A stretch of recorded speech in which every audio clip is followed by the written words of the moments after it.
Dear friends, we continue our reading classes. Do you know that every year in February, all the Europeans celebrate World Cat Day in honor of the most fascinating and unpredictable pets? Our love for them is not new. We love them because they are independent, curious, adventurous, and are believed to have healing power.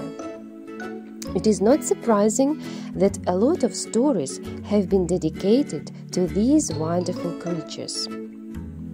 Today we'll read the charming story about the library cat Dewey, written by Vicky Myron, director of the Spencer Public Library. Enjoy the story about the cat who touched the hearts of the library staff and the people of Spencer. January 18, 1988 was a bitterly cold Iowa Monday. Across the street, the Spencer Public Library was dead.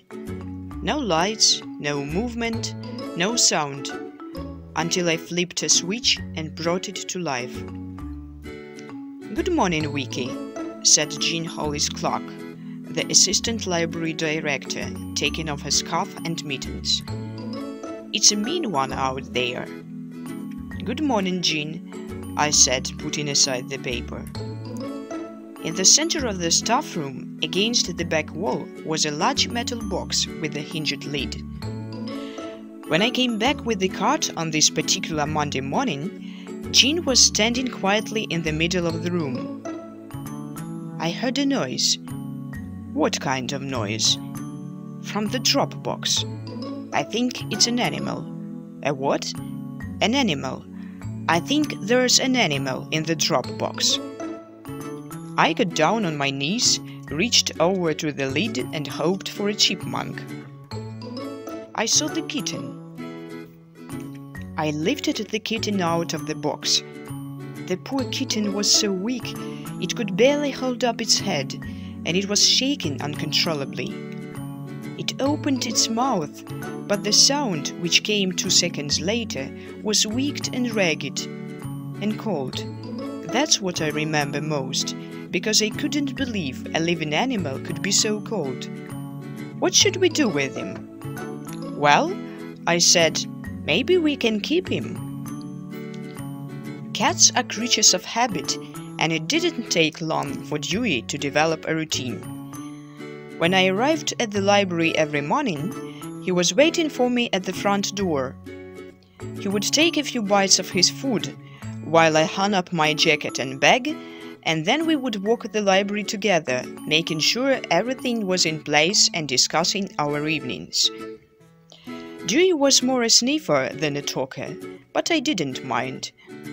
The library, once so cold and dead first thing in the morning, was alive and well. After our walk, Dewey would visit the staff. If someone was having a bad morning, he'd spend extra time with her. He had an amazing sense of who needed him, and he was always willing to give his time, but never for too long. At 2 minutes to 9, Dewey would drop whatever he was doing and race for the front door. "How you doing, baby boy?" I'd say with a smile. "So nice to see you." I'd pet him a few times before turning back to my work. Unsatisfied, he'd climb on my desk and start sniffing. He pushed his head against my pencil. I pushed him aside. "Fine," he thought. "I'll knock these pens to the ground," which he proceeded to do, 1 pen at a time, watching each one fall. I couldn't help but laugh. Sure, cats can be fun, but my relationship with Dewey was already far more complex and intimate. He was so intelligent, he was so playful, he treated people so well. I didn't yet have a deep bond with him, but even now, near the beginning, I loved him, and he loved me back.